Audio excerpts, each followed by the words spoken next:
मैंने एक टाइम पे लॉरेंस को चैलेंज किया, वो नहीं अच्छा।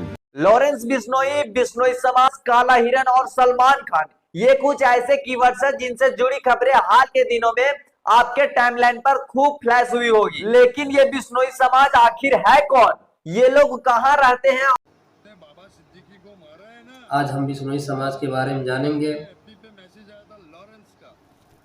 आप लोग हमारे साथ बने रहें। पिछले 14 महीने में जब से लॉरेंस साबरमती जेल लाया गया है, तब से लेकर अब तक कोई भी बाहरी आदमी उससे नहीं मिला है। इन 14 महीनों में न कभी उसके घर वाले उससे मिलने आए, न कभी किसी बाहरी शख्स को उससे मिलने की इजाजत दी गई, न किसी और कोर्ट में पेशी के लिए वो खुद जेल से बाहर आया।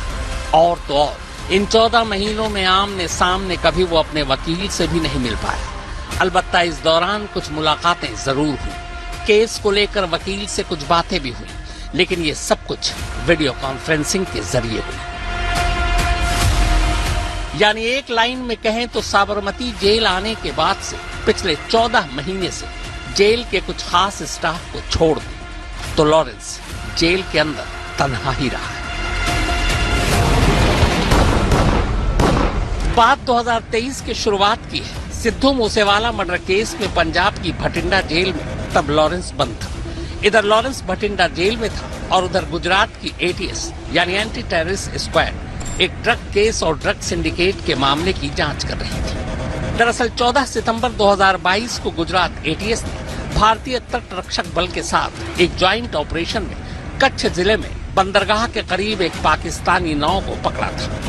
अल तैयासा नाम के इस पाकिस्तानी नाव से करीब 200 करोड़ रुपए की कीमत की हीरोइन बरामद हुई थी। इस केस की तफ्तीश के दौरान ये सामने आया कि भारत में ड्रग्स की इस खेप से लॉरेंस बिश्नोई का कनेक्शन है। चूंकि मामला बड़ा था और लॉरेंस से पूछताछ जरूरी, लिहाजा गुजरात ATS ने दिल्ली के पटियाला हाउस कोर्ट में लॉरेंस को कस्टडी में लेकर पूछताछ करने की अर्जी लगा दी। अर्जी मंजूर होते ही 24 अगस्त 2023 को लॉरेंस बिश्नोई को भटिंडा जेल से गुजरात के नलिया कोर्ट ले जाया गया। बाद में कोर्ट ने उसे न्यायिक हिरासत में साबरमती जेल भेज दिया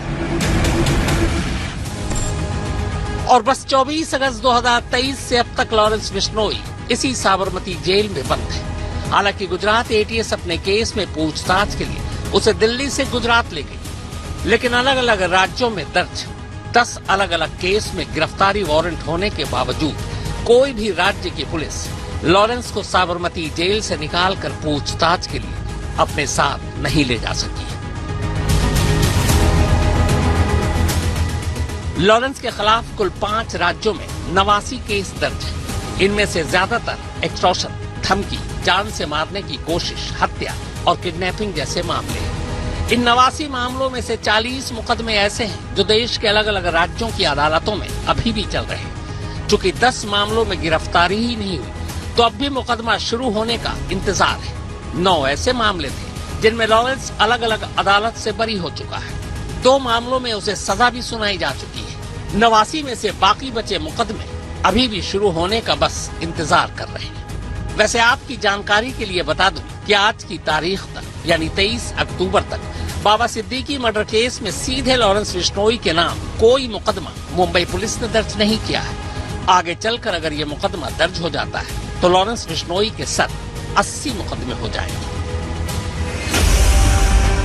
अब सवाल यह है कि जब देश में कानून एक है, जुर्म की सजाएं एक है, अदालत के काम करने का तरीका एक है, तो फिर जब ड्रग केस में गुजरात ATS लॉरेंस बिश्नोई को भटिंडा से निकालकर अहमदाबाद ले जा सकती है, तो बाकी राज्यों की पुलिस अपने अपने मुकदमों के लिए उसे साबरमती जेल से निकालकर ट्रांजिट रिमांड पर अपने अपने राज्य क्यों नहीं ले जा सकती? अगर वजह यह है कि साबरमती सबसे सुरक्षित जेल है और यहाँ से लॉरेंस मोबाइल के जरिए अपने गैंग से संपर्क नहीं कर सकता, तो ये वजह भी बेतुकी है। अब मैं तुझसे बताऊं तो गुंडे का। ये ऑडियो याद है ना आपको? फोन पर यह आवाज अतीक अहमद की है। अतीक अहमद भी इसी साबरमती जेल में बंद था और यहीं से फोन पर अपनी गैंग चला रहा था।